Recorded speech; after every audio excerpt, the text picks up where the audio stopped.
Shoutout kay Juan Solege, Katsakino Dukusin, Jason Mendoza, Ronald Barbosidad at sa iba pa nating mga taga-subaybay.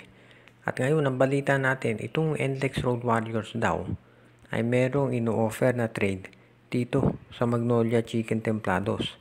Ngayon ang tanong ay kung ito ba ay tatanggapin ng Magnolia. Alam nating lahat na itong Magnolia naghahanap ng paraan para mapalakas yung kanilang lineup.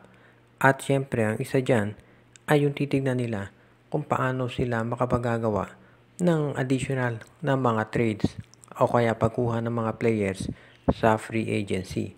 At ngayon, itong NLEX Road Warriors na nasa kampo ng MVP Group, alam natin yan, ay merong ino-offer sa kanila.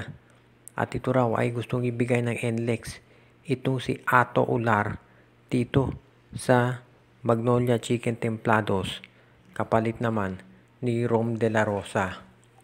At ang tanong ay kung tatanggapin ito ng Magnolia. Kung inyong natatandaan, itong si Ato Ular ay isa doon sa mga top players ng Blackwater Bossing. Nag-average nga ito ng double-double at dapat nga ito ay naging Rookie of the Year yang kaya na nagkaroon ng injury. Nung na-trade itong si Ato Ular dito sa index ay biglang nabangko at marami nga nagtataka bakit ito binangko. Napakahusay nito na power forward. At ngayon ang balita, kaya ito binangko ay dahil baka ito ay ma-trade na.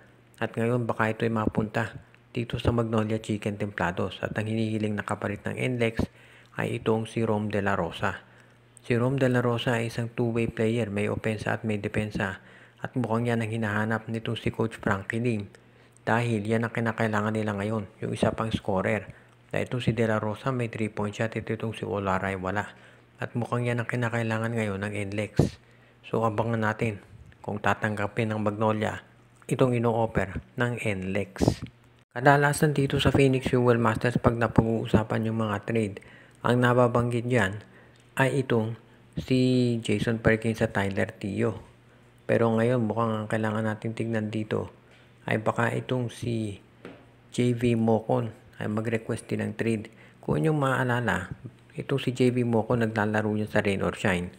Pero ang balita noon, nag-request ng trade dahil gusto mapunta sa SMC Group. Dahil siguro nabalitaan niya, siyempre mas malaki ang kita ron.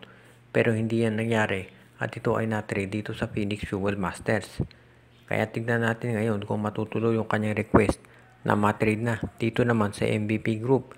Mukhang may mga players ng Phoenix na hindi na rin masaya doon sa kanila dahil siguro alam nila na mayroong mga financial difficulties itong kumpanya. Plus, alam nila na syempre mas maganda kung maglalaro ka doon sa team na nakapag-compete sa playoffs katulad ng SMC at MVP.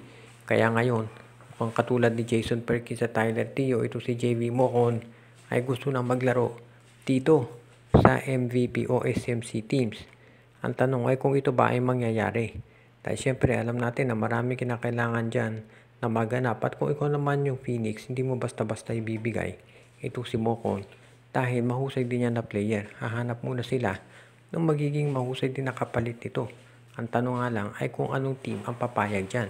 For example, ang NLEX kaya o Meralco o TNT, sinong ibibigay para dito kay JB Mocon? Si Mocon ay 6'3 at ang laro niya ay small forward. Meron itong medium range game, may 3-point shot at may post-up game din.